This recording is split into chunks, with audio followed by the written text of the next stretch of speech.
Hey guys, it's been a while. Sorry I didn't get a full-length upload last week. I decided to take a small break, but now we're up and running. I thought about what video I should make and remembered that the other day Holy Kool-Aid made a video about Avocado Wolfe, so I decided to look into him. Now I haven't heard of this guy up until now, so his materials are new to me. Let's go through this adventure together, shall we? I met so many vaccine-injured children over the years that it flipped my belief system around. And that's from direct experience. That wasn't something I saw on TV ever. It was never shown on TV. That was not something I even picked up on the internet because the internet didn't exist back then like it does now. There was no YouTube, there was no Google, there was no search engine, there was nothing back then. But it was just meeting people. Well, you know what did exist back then? Books, scientific articles, papers, reports, and you choose to believe anecdotes from random people over scientists who spent their entire lives conducting research. Pathetic. And then my child was injured by a polio vaccine. My child was injured by the MMR vaccine. So I finally got the books that were written on problems with vaccines and started studying it. And I realized, geez, this is a problematic situation. Okay, so that's just cherry-picking the books written by people with no scientific background. You could have easily picked up papers published in respected scientific journals.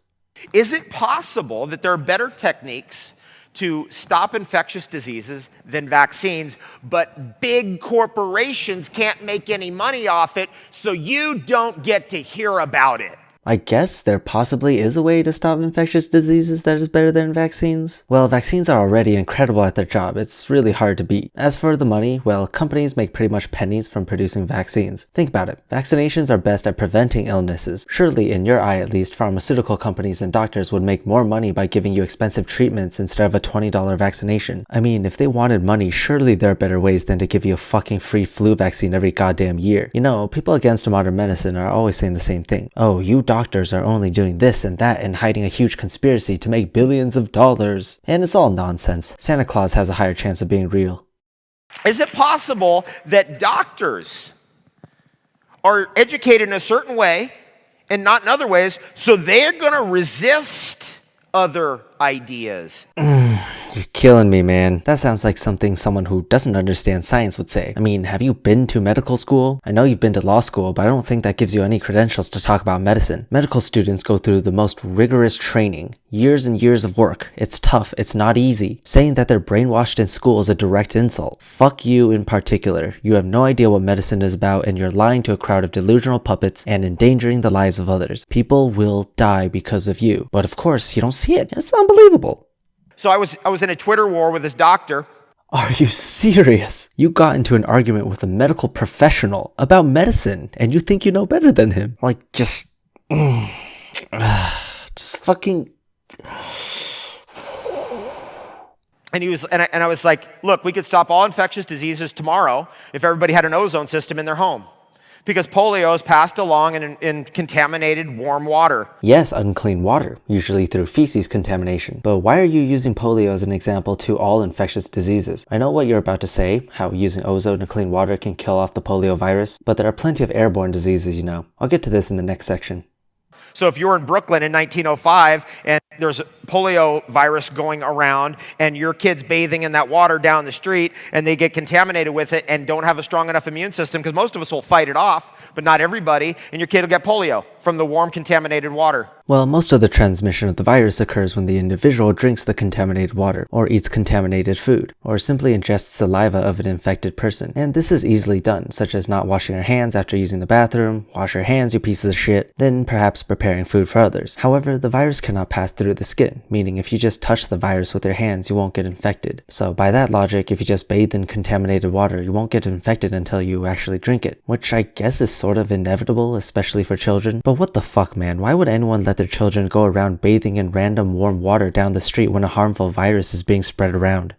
Is it possible we could ozonate that water and kill that polio virus instantly? And the answer is of course. Certainly, but think about what you're trying to promote here. You're suggesting to put an ozone system in everyone's houses for them to use to disinfect water, and perhaps air, if you're crazy enough. Look, it's an ambitious idea, perhaps even a great one, if it weren't so fucking dangerous. Don't get me wrong, ozone is used in plenty of places, such as in hospitals for various decontamination purposes. However, these are tightly controlled. Okay, so let's go through this step by step. You said installing private ozone systems for people would allow us to eliminate all infectious diseases. Since you said all, that means you would use it to decontaminate the air. air too. Now, water may be slightly easier to control, but when it comes to air, there are many problems. The main one being that the ozone concentrations would have to be higher than what is deemed safe for humans in order to kill off airborne diseases, which means the houses would have to install rooms that are able to become airtight. Imagine the danger. It could easily go wrong, and before you know it, you would have created a fucking gas chamber for every house in the world. Not to mention that air is constantly flowing from the inside to outside. I just can't imagine how you would be able to control this. And what about traveling outside, getting the disease from someone else and bringing it home? It's so ambitious to say that this would put an end to all infectious diseases, not to mention the danger of it. We could have ozone systems manufactured for every single man, woman, and child on Earth easily, and every city and every municipality, but there ain't no money in it. So who's the charlatan and snake oil salesman now?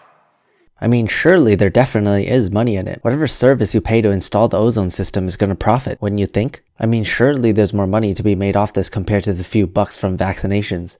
I get back from this doctor, this is what I get back. Ozone, that's a neurotoxin. Ha ha ha, yeah, laugh it up. Ozone isn't really a neurotoxin. It affects the lungs much more than any other organ upon inhalation. Too much exposure can lead to asthma, bronchitis, heart failure, chest pains, etc. Simply living in cities that have higher ozone levels can increase your risk of lung disease by up to 30%. I don't want to get too much into the organic chemistry of it, but in short, ozone is quite reactive to certain compounds, which can lead to an increased level of oxygen-free radicals, which in case you didn't know is reactive itself and can damage DNA, for example. Now, when you inhale ozone, it reacts with organic molecules in your lungs to form plaques, basically insoluble substances that can build up and cause clogging, both in your lungs and in your blood, which leads to lung and heart disease such as atherosclerosis. This can affect people at relatively low concentrations, which is what makes it so dangerous. You, as a con artist, probably think ozone is the solution to all our problems, but it really isn't. It can easily cause more harm than good if not controlled properly. The amount of people killed by ozone over the last 100 years, according to the scientific research, can be counted on two hands. I don't know about that, and I don't know how that was measured since ozone has many long-term effects on people if they live in areas with higher ozone concentrations. Do those count when people get lung disease? I'm just saying I would love to see the primary source for that claim. But the amount of people killed by medicine is the third leading cause of death. Yeah, right. Number 3 cause of death is respiratory disease. Absolutely ironic since ozone causes that if exposure is too great. This is just behind cancer and heart disease. Like, what sources are you using that lists medical treatment as a leading cause of death? What in the world? That's just outright false. Plus, you're probably confusing the medical treatment with dying in the hospital due to the illness itself. Dr. Mercola is going to come out and tell us how 16, 17 years ago he broke that story. You hear that story now all the time. It's called iatrogenic disease, right? What's iatrogenic disease? A fancy way of saying the doctor caused it, the hospital caused it, medicine caused it. There's no doubt that iatrogenic diseases exist, but it's so different than what you think. It happens a lot when doctors don't take the necessary steps to prevent it, or that the doctor is just incompetent. It doesn't happen very often though. You're just taking a fancy word and misrepresenting it to make it seem like it's a common thing that happens in all hospitals. Look, if doctors didn't have the intention of treating people, why would they use drugs that actively harm the patient? Surely they would make more money if they just gave a treatment that has no effect so that they can keep the patient alive for longer and therefore more profit. At what point do we go, oh, this doesn't work, we better do something else? In other words, become mentally deficient. If iatrogenic disease didn't occur, or didn't ever happen, or iatrogenic causes of death never happened, we wouldn't even be in this room right now because we'd have great solutions and we wouldn't even need to get together like this. But the problems with the system are so profound and so great, it's forced us to, ready for it, change our mind.